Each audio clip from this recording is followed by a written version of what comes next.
Okay, so in this question, they want us to calculate the rate constant of this reaction, right? We know this reaction is a first order reaction, right? Its rate is K times concentration of A, right? So how do we do this? So in order to find the rate constant K, all we need is to determine the half-life using the information given to us.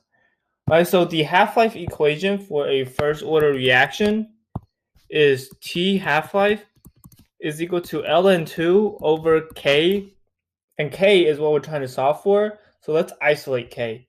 Right, if we multiply K on both sides, we get K times by T half-life is equal to ln2. And if we divide both sides by half-life, we get K is equal to ln2 over the half-life. Now, how do we determine the half-life of this reaction? Right? So let's look at the figure up here. We see that there is 12 red molecules at 0 seconds.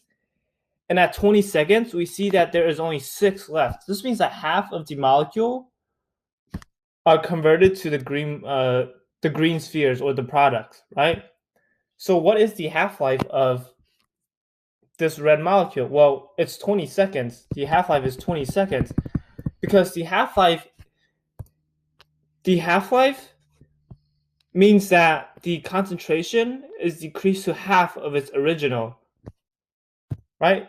And we see that its original is 12, but it decreased to 6. That's half.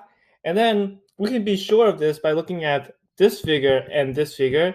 We see that we start with 6 red, and then 20 seconds later, right? The difference between 20 seconds and 40 seconds here is 20 seconds. We see that 20 seconds later, half of 6 disappears, right? So 3 disappears and becomes the green spheres, right? So the half-life is 20 seconds.